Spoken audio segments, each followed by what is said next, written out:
I have a couple things that I'll discuss this morning after going through the log. First, I will kind of give an update on our portion in assisting Brookings in their investigation of a kidnapping that occurred that we had discussed prior.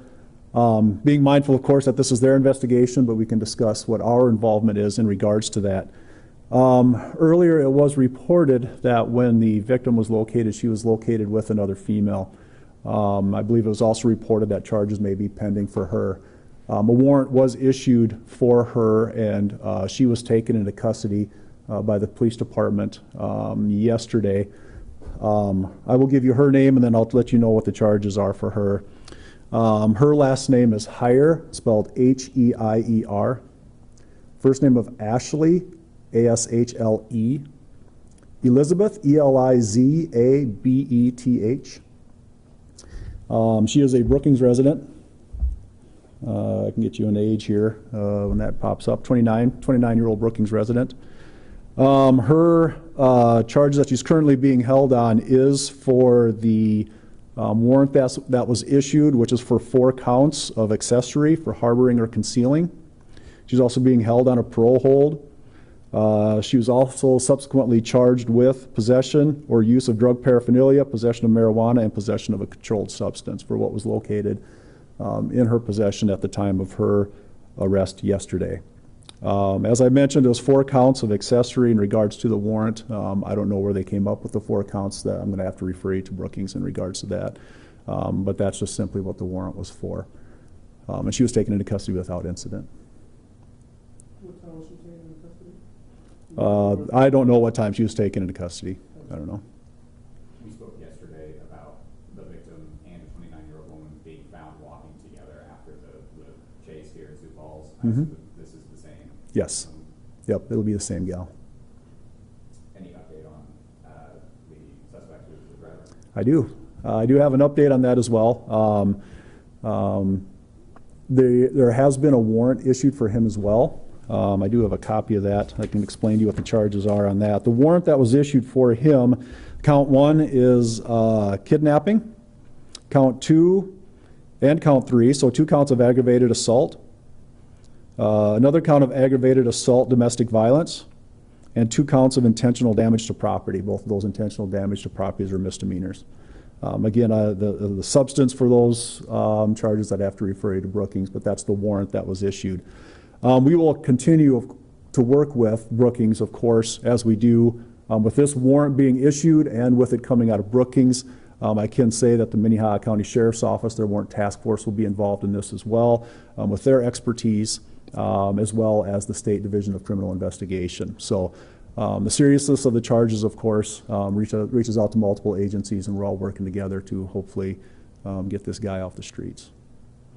Do you guys know if he's still in Sioux Falls or Minnehaha County? I don't know. I do know that there are people specifically assigned to this that, as we are speaking right now, are working on it. As far as where they're at, I'm not going to be able to tell you. Was the arrested suspect able to give or willing to provide any kind of details on what had occurred and why this happened?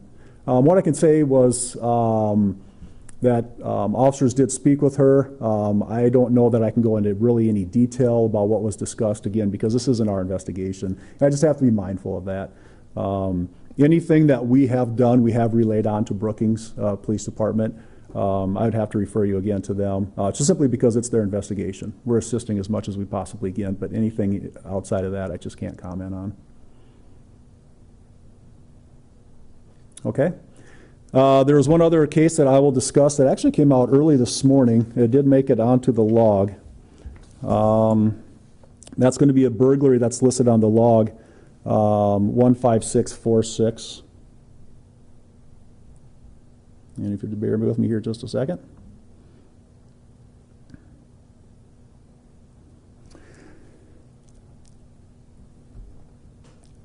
And in this case, it was shortly before 5 o'clock this morning is the call time, 0453 as a matter of fact, in the area of East 28th Street and South Sycamore Avenue.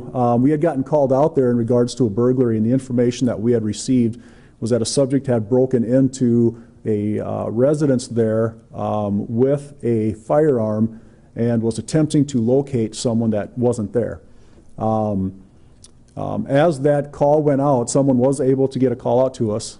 As we responded and came onto the scene, the suspect was exiting the residence, and we were able to safely take him to custody after he dropped the firearm. So there was no incident in that. Our officers then went and cleared the residence, of course, to make sure that everybody was okay. Everybody was okay. Nobody was injured. However, there was an individual that was arrested for that. We don't know what the circumstances were surrounding why he was looking for this third party, but that third party wasn't there. And he used the firearm to threaten the residents to try to find out where this other individual was at. The individual that was taken into custody in this incident is the last name of Pitts, which is P-I-T-T-S. First name of Anthony, A-N-T-H-O-N-Y. Middle name of Donald, D-O-N-A-L-D. He is actually an Elkton, South Dakota resident. His age will be 29 years old, and he has been charged with 2 counts of aggravated assault, 1 count of burglary in the first degree, and 1 count of second-degree intentional damage to property. Do we know what kind of firearm it was that he had? It was a handgun. I don't have the make or model or anything, but it was a handgun that he had in his possession. And the 2 counts of aggravated assault are for threatening 2 people? 2 individuals that were inside the residence. That's correct. Can we get an age on They were both juveniles. okay. And with nothing else, that's all I have for you. You guys have a great remainder of the day.